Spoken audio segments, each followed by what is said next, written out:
city of Abydos became the first center of pilgrimage in history. For to the pious Egyptian, there was no greater bliss than to be buried beside the tomb of Osiris, or, failing this, to have his mummy brought temporarily to Abydos to receive the desired consecration, or at the very least to recommend to the favor of Osiris, Lord of the underworld, by the erection of a cenotaph or a memorial stone. Osiris' sister and wife Isis, their son Horus, and under the new kingdom Petah and Ra-Hur-Akhti and Ammon were also worshipped in Abydos. Annually, plays were performed here in honor of Osiris when his eternal terrestrial cycle of death and rebirth was celebrated. Excavations proved that throughout the entire ancient Egyptian history, pharaohs had enhanced the fame of Abydos and its sacred position in Egypt. From the Old Kingdom, a lot of kings' names were found. They have contributed in enlarging the big temple, like Neferkara from the 5th dynasty, Pepi I, Meren-Ra, Pepi II from the 6th dynasty. Even during the erupted times of the first intermediate period, we find King Kheti II blaming and scolding himself for the grave fault of not knowing that the royal tombs in Abydos were violated by robbers. From the 12th dynasty, a text was found written by the minister of King Sesostris I, whose name is Mentuhotep. During the time of his successor, King Amun-Imhad II, an employee called Khenti Msemti was sent to inspect the temples. He has also inscribed his name here and has recorded his visit in the place where Osiris, the first lord of the West, dwells, and where everyone hurries seeking his consent.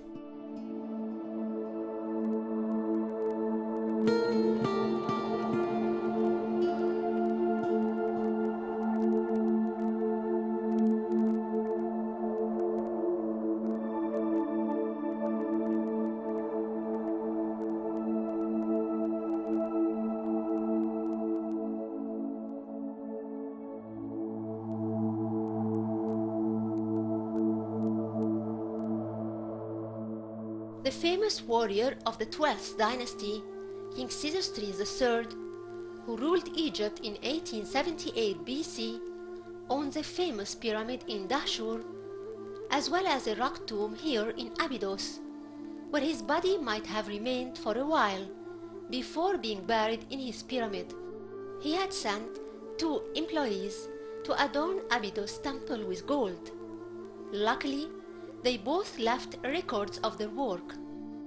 One of them was called Icher Nefret, who was a head of the safe houses, told us with great joy how he fulfilled his duties and acted as a beloved son for Osiris, and taught the priests how to do their jobs. But the most important event in his visit was that he shared in the play performed here and took part in it with an unlimited enthusiasm.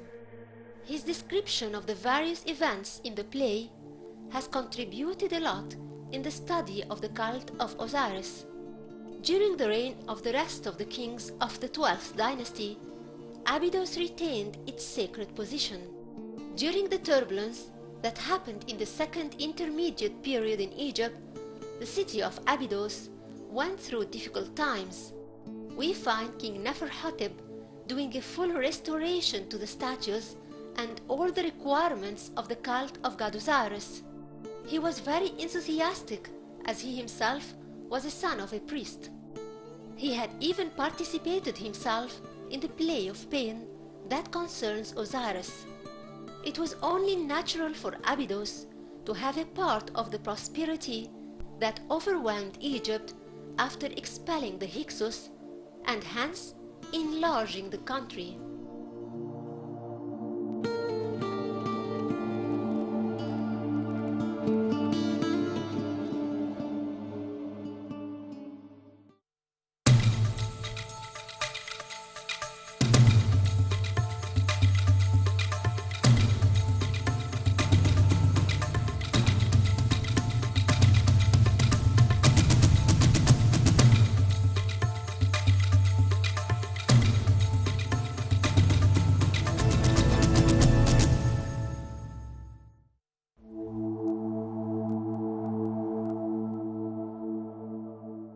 almost every single pharaoh from the 18th dynasty left an evidence here of caring about the temple of the god, whose cult became one of the two major religions in Egypt, the cult of god Osiris.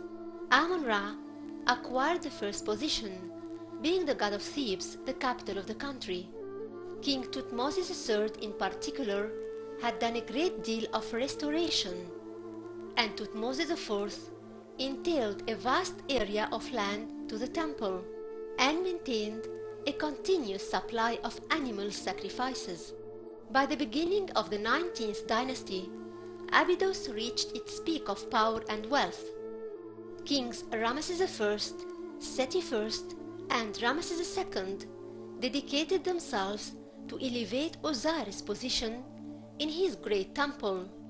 From that time, Osiris mythology became one of the aspects of the Egyptian religion, and it was one which strongly appealed to the world, being very distinguished among the general Egyptian creeds. Gods Web-Wawut, Khenti-Amenti, and Wen-Nefer, and all the rest of the gods of the dead and netherworld became united in only one god, Osiris. That leading position continued until the end of the Egyptian religion as a living creed, to the extent that every deceased was defined by him, and talking about Osiris someone became like talking today about late someone. Nothing stays the same. It was natural that the downfall of Egypt lead to a fall in the amount of royal donations to Osiris' temple, as well as all the other temples in Egypt.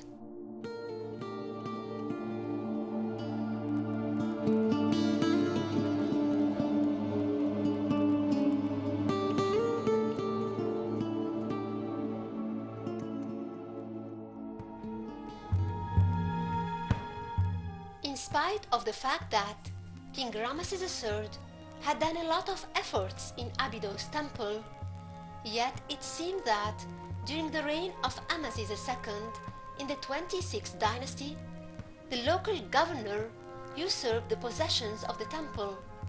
So the pharaoh sent the head of his doctors, who was also a priest, to set things right.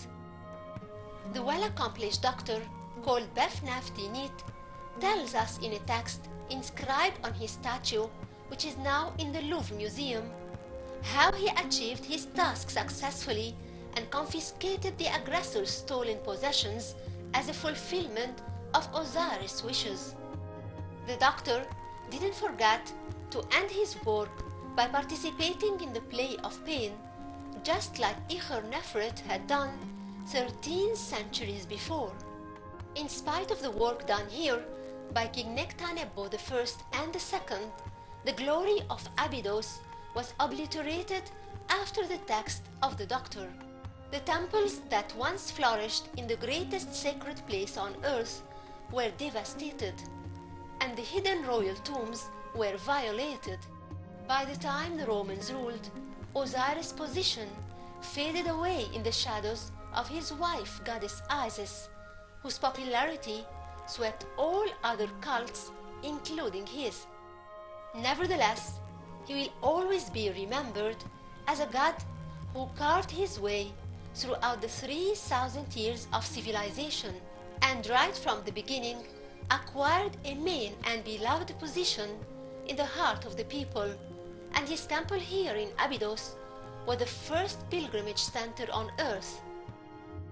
The place which everyone hoped to visit either before or after death, to guarantee a fair judgment and an eternal life in heaven next to his precious god, Osiris.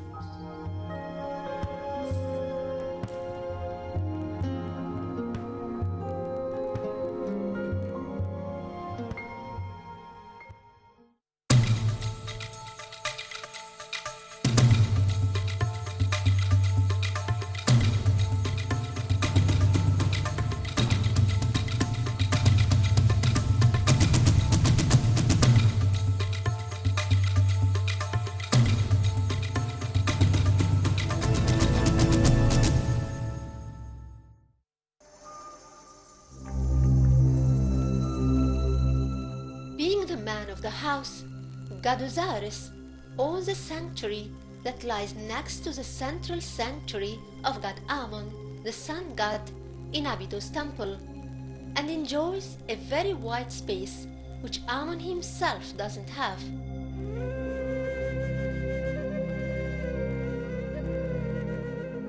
The king kneels in front of Osiris, behind whom stands his wife Isis. God Webawut, the opener of the road, has a jackal head and stands in front of Seti. He is a warrior who marches in front of kings and leads their way to victory. This is the only sanctuary amongst the 7 that doesn't have false doors, but instead opens to other small sanctuaries that lie behind the main 7 and are dedicated to him and his family, or as they are called, the triad of the temple: Osiris, Isis, and Horus. In this special hall, the ceiling is held by 10 columns arranged in 2 rows. The central room belongs to Osiris. To his right is Isis, and to his left is the one dedicated to his son, Horus. The scenes in these sanctuaries represent Seti first offering the gods his gifts, sometimes taking the shape of Osiris himself, while the rest of the gods greet him. They are remarkable with the perfection of handcraft and colors. The beautiful reliefs all around the hall sum up the slogans and the main symbols of the cult of god Osiris, including the slogan of Abydos and the head of Osiris, in addition to the Jed and Tet, symbols of Osiris and Isis, and the symbol of Osiris, where the spinal column of Osiris was supposed to be buried.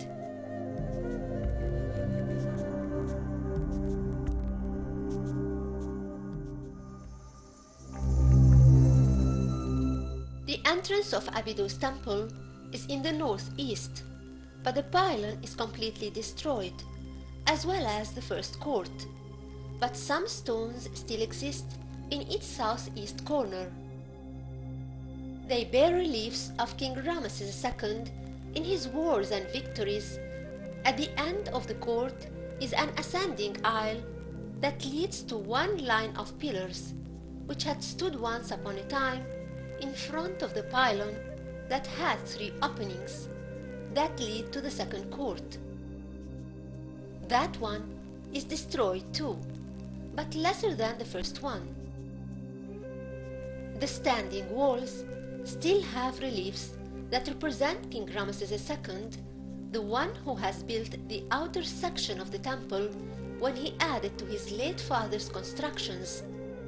At the end of the court is an aisle, ascending similarly to the first one, and leads as well to a terrace decorated with 12 pillars, built of limestone over bases of sandstone, behind which are 7 doors opposing the 7 sanctuaries that lie at the rear of the temple.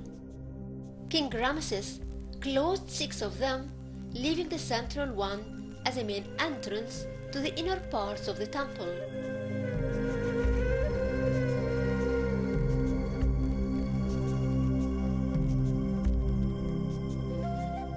Here we find a notable difference in design than that of the ordinary design of an Egyptian temple, for it was only natural that the temple extends to the back on the same main axis, but this is not what happened here. For no known reason, the engineers of King Seti I constructed the rest of their buildings in an angle perpendicular to the main axis. Most probably, the reason could be connected to the religious creeds, but they all serve to one purpose: the cult of god Osiris.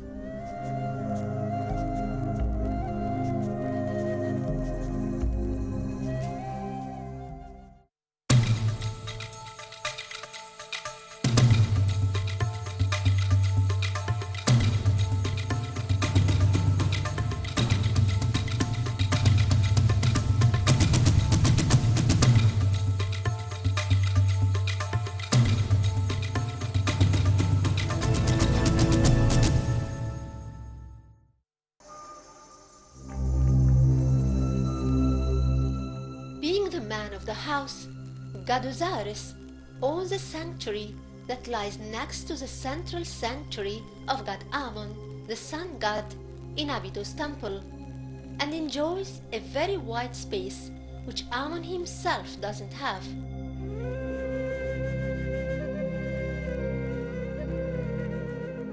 The king kneels in front of Osiris, behind whom stands his wife Isis. God Webawut, the opener of the road, has a jackal head and stands in front of Seti. He is a warrior who marches in front of kings and leads their way to victory.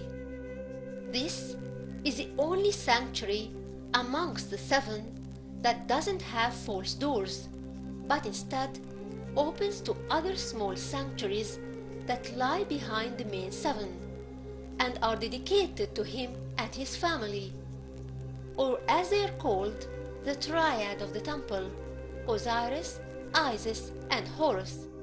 In this special hall, the ceiling is held by 10 columns arranged in 2 rows. The central room belongs to Osiris. To his right is Isis, and to his left is the one dedicated to his son, Horus. The scenes in these sanctuaries represent Seti first offering the gods his gifts, sometimes taking the shape of Osiris himself, while the rest of the gods greet him. They are remarkable with the perfection of handcraft and colors. The beautiful reliefs all around the hall sum up the slogans and the main symbols of the cult of god Osiris, including the slogan of Abydos and the head of Osiris, in addition to the Jed and Tet, symbols of Osiris and Isis, and the symbol of Osiris, where the spinal column of Osiris was supposed to be buried.